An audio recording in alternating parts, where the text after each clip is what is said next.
if you want to save $8,000 that normally people don't chase in typical markets or don't know, et cetera, these are things you can do to save yourself a lot of money.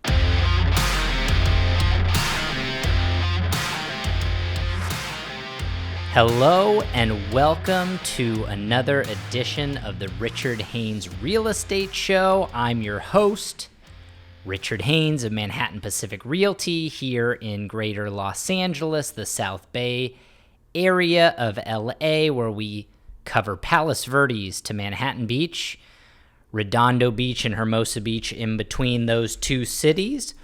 It is Thursday, December 9th, and we've got another December edition of the podcast for you.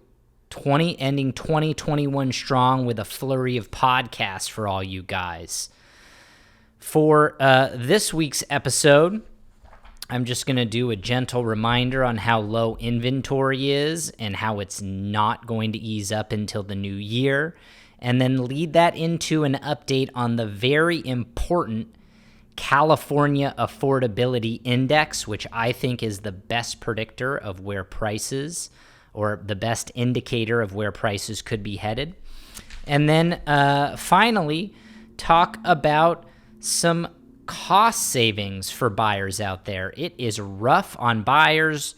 They're paying all-time record high prices, huge competition, low inventory. So I'm going to try and give some tips to some buyers on how to save some cash on your escrows. And of course, it's helpful to you sellers on how to keep from getting a savvy buyer from whittling down fees or grabbing some money during escrow when you're selling your house. So let's get into it. If you listened to last week's episode of the podcast, we talked about ultra low inventory. Manhattan Beach was almost at record lows. Hermosa Beach was almost at record lows. PV was at all-time record lows, all four cities. South Redondo was at all-time record lows, and North Redondo was at crazy all-time record lows in terms of inventory. And so we talked about that last week. Really tough market for buyers, incredible market for sellers, and that things just are not going to loosen up. During the holidays previously, 2019, 18, 17, 16, the holidays were a time to snag a deal. Sure, there were lower inventory levels, but there were a lot of lingering listings in normal markets where you could maybe snag something. Now, there is no inventory. Very few properties are lingering. We're not seeing any new inventory. We didn't see it last week. We aren't seeing it coming this week. And then we're going to really start heading into Christmas and the New Year's festivities, and no one's going to bring anything to market. My hope is we see inventory loosen at the beginning of January. People are ready to hit it and list their homes in 2022.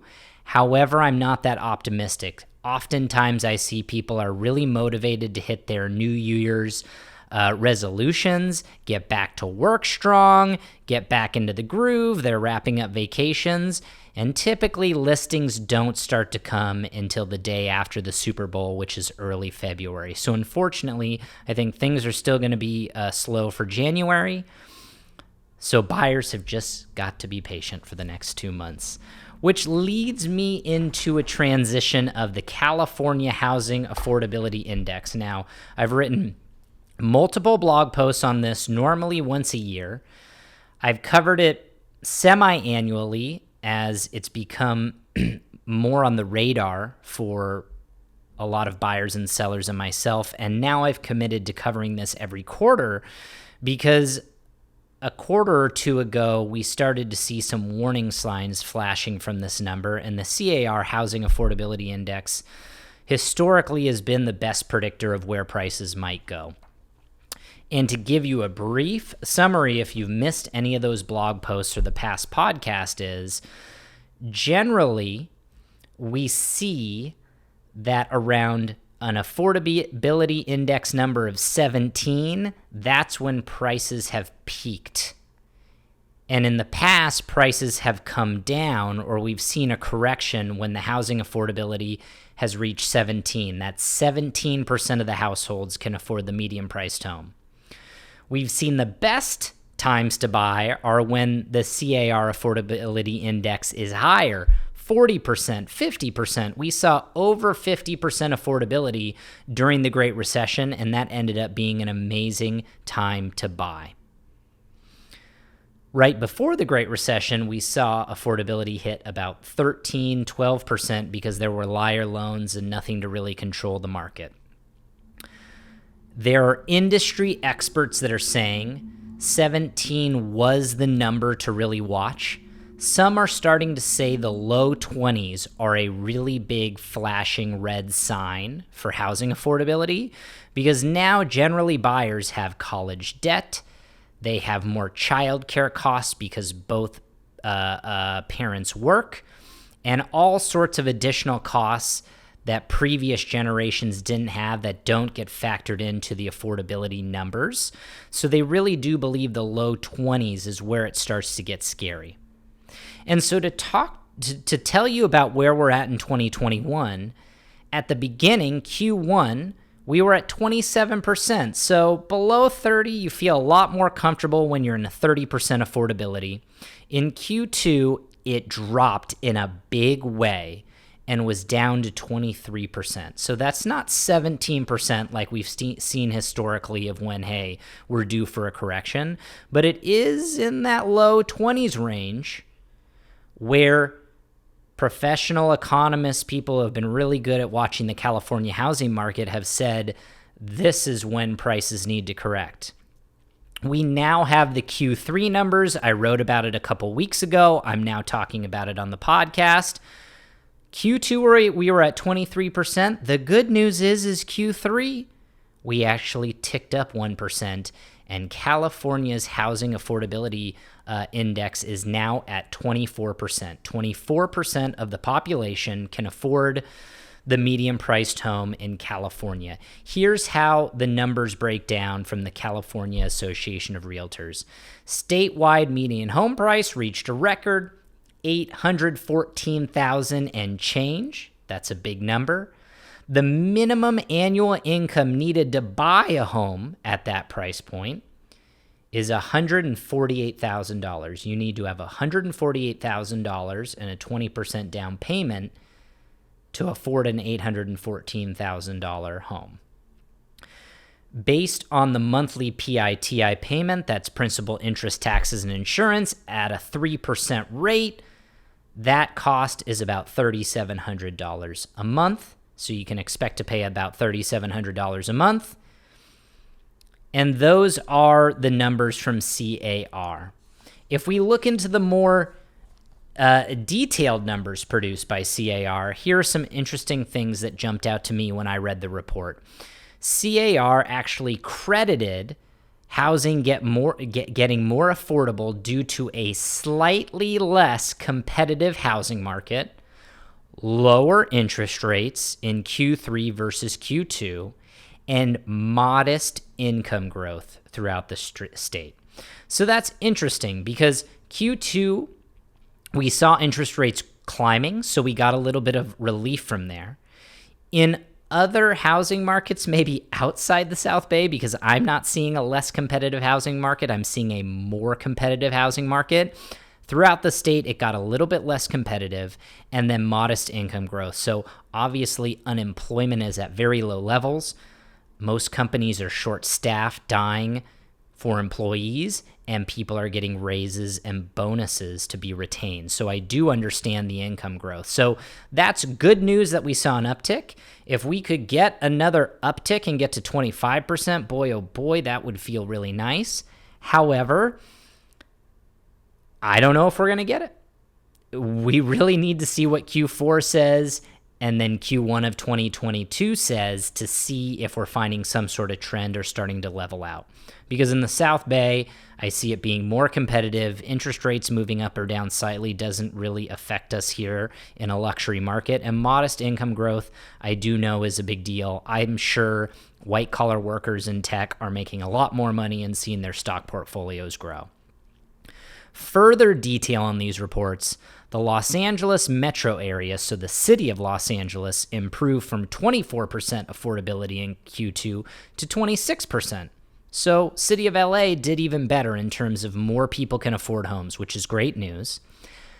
However, on the flip side, the county of Los Angeles, so the greater LA area, saw affordability drop from 22% in Q2 to 19% in Q3, which might actually explain why the South Bay has felt so tough in Q3 for buyers, is because affordability has actually dropped in the county of Los Angeles. So the South Bay, Beverly Hills, West Hollywood, Santa Monica, Torrance, those areas have all surged, and those are in the county of LA, but not in the city of LA.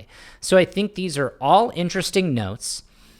As a whole, we got good news. Slight breather on affordability, both in the state and in the city of LA. Things seem to be getting tougher in the South Bay, but generally the statewide affordability numbers are what we follow and what really dictates, or at least tries to predict or give us a gauge on where prices might go. So all in all, this was a positive result. Let's hope for more stabilization in this index, and I'll get back to you guys at the beginning of the new year with what the Q4 numbers said for the C.A.R. Housing Affordability Index. But good news for now, still an uncomfortable level, but that is the latest report. So moving on to the second portion of the podcast here, generally it's been a very, very, very tough market for buyers. I wrote a blog called Black Friday Cost-Cutting Strategies for Buyers. So look, every dollar, every penny counts in this market for buyers because you're overpaying to get property. You're paying more than the highest comp to land a home in a nice area. So let's try and give you some ideas on how to save some money in an incredibly difficult market, okay? I'm going to start off with, let's see here, 1, 2, 3, 4 items that can save you a lot of money. Generally, on $1 million purchase, if you implement these strategies and do them effectively, it's going to save you $8,000 in costs. And I'll wrap those up for you at the end of the podcast. But basically, if you want to save $8,000 that normally people don't chase in typical markets or don't know, et cetera, these are things you can do to save yourself a lot of money. Topic number 1 of 4, pre-negotiate a credit in your offer. Okay, so oftentimes people are just writing offers on property based on price. And if they're lucky enough to win a bidding war or lock up a property, you go into escrow, you do your inspections, and you're asking for concessions based on the condition of the property. What I have seen be an effective strategy of late is pre-negotiating a credit. So if you aren't in a competitive scenario and a property's sat for a couple of weeks, you negotiate on price, but in your offer, you write in that you want a $5,000 credit because you notice the property has some deferred maintenance and or you need a credit on your closing costs to help you afford it, and you slide in a $5,000 closing cost credit. Most sellers really just look at the price once you've countered, and they take into account the credit, but when push comes to shove, a lot of times that credit gets forgotten about on counter number 2 or counter number 3, and you're getting down into really trying to make a deal happen. This is also effective on properties that are falling out of escrow. So someone fell out of escrow previously with inspection reports that weren't very good. You look at those and you ask for a credit up front, and a lot of times sellers will give it to you to compensate for those discoveries in previous inspections. So I like asking for that up front. You still do your own inspections and you can ask for more later. But generally, ask for a $5,000 credit on $1 million buy, and I find you can get it. Not to mention a $5,000 credit or a credit is much more effective than a price reduction. Here's how that breaks down. If you buy a $1 million home with 20% down, you have to bring $200,000 to the table. If you get a $5,000 reduction in price, you only save $1,000 in what you have to bring down. So you have to bring $199,000 down payment or $198,000 down payment. It doesn't save you that much until you sell the property. But if you do a credit for $5,000 and say you pay $1,005,000 in price, well, actually $196,000 down payment is required. Credits are basically a little bit of a financial engineering tool that you can use with lenders, and you end up saving a lot more money than a price reduction in terms of out-of-pocket expenses. We can go over that in more detail. If it doesn't make sense, you can call me, you can email me. If you're a client, we'll walk through it and I'll let you have it make a little bit more sense. Topic number 2, we'll fly through the rest of these 3. Topic number 2, credit your home warranty before the close of escrow. Now, I'm not saying you shouldn't get a home warranty. In fact, all C.A.R. contracts require buyers to get home warranties, and if they don't, you have to sign a waiver that you're taking on risk. But when you buy a used car, you get a car warranty. Not a lot of people do it. When you go and buy a new printer for your computer, do you always send in that coupon for the warranty? Rarely. Okay? Most people don't use their 1-year home warranty. Most people forget about it. And the few people that I know who actually make a claim, it's a heck of a challenge getting any money out of the home warranty companies. Oftentimes here in the South Bay, we see home warranties paid between $500 or $1,000 that the seller pays for in good faith. You write that into your offer like a normal buyer, like every buyer does.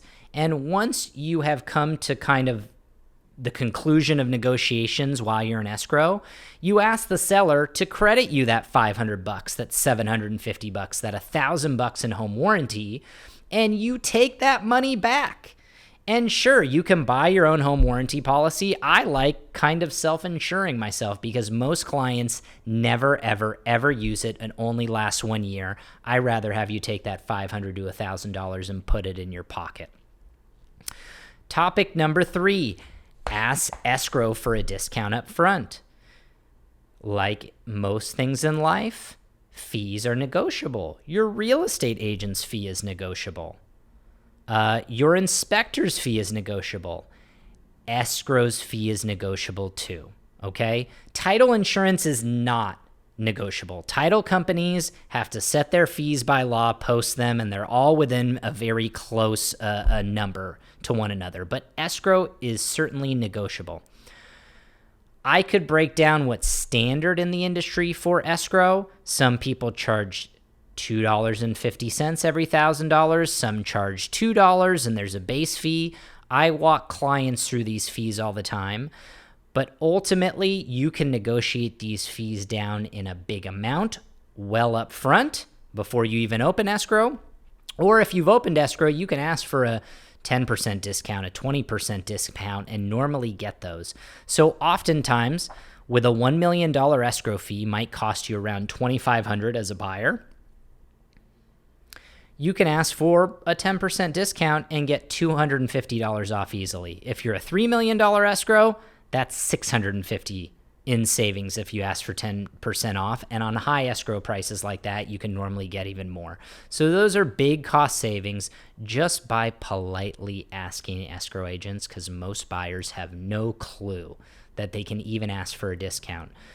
Buyer beware, though. It's very poor form to ask for it late in escrow. When you open escrow, that week is the time to ask for the discount, or it's very, very poor form. Topic number 4, the final topic, include termite repairs in your offer. You know, a few years ago, there was a section in the C.A.R. contract that had you put in termite repairs. It was just a default. There might have been some deal made with C.A.R. and the Termite Association of California. I have no clue. I'm making that up. But a few years ago, they took out that default that the seller would pay for termite repairs. A lot of people don't even put in termite repairs anymore. I still put them in for clients, and half the time sellers grant them and half the time they don't. And it obligates the seller to pay for termite repairs. I look at termite repairs, again, kind of like home warranties. There are hundreds of thousands of homes in California, and how many actually fall down or condemn because of termite repairs? Very few. There are some homes that don't sell for 50 years and never have termite work done. And there are homes that sell 5 times over 10 years and get termite work done every time. It's a confusing industry to me. The people that give you estimates of termite repairs also do the work. So it's not really an arm's length bid. I'm not a huge fan of how it operates, but if you write in those termite repairs, you can have the seller obligated to pay for them, or again, you go, hey, this was built 5 years ago. I'm just going to take it as a credit and not do the repairs.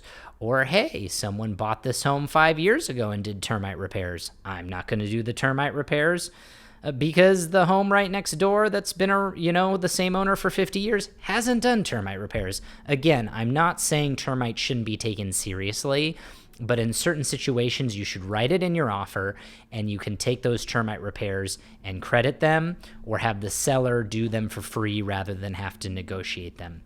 So if you add up a $5,000 credit up front, if you add up an escrow discount of $250, if you're able to save $750 on a home warranty and take that back, and then also say, hey, termite repairs oftentimes can be $1,500, $2,000, $3,000. Put that back into your pocket.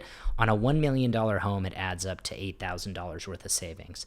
That's real money. On $3 million homes, $2 million, $5 million, it can be significantly more in savings. So as a buyer, implement those strategies. I've got tons of other tips for you if you'd like to save money, but go for those $8,000 in savings because it's a tough market out there. And sellers, if you're listening, those are some tricks the buyers may try to implement. Hey, you already give home warranties to anyone. If they want to take it as a credit, great. It's a good thing for the buyer. It doesn't hurt you because you're already granting it. But if someone writes an offer and then has a sneaky credit, that's obviously disclosed. You really need to take that credit and lower the purchase price to make sure you're really looking at apples to apples offers. So there you guys have it. Low inventory is persisting for another couple months. The California Housing Affordability Index number gave us some slight relief, and hopefully we're stabilizing. And the topics I just covered are some great strategies for buyers to save money. That's the podcast for this week. I'm going to be recording another podcast for you covering the effects of SB 9 and SB 10 throughout the state of California. That's subdividing lots and adding more units to R1 properties. It's a hot topic. I'm going to tell you how it will affect the South Bay and your risks as a buyer and seller and or the opportunities that come from it. So that's the hot topic we're covering next week. Tune in, and I'll see you next time. Take care.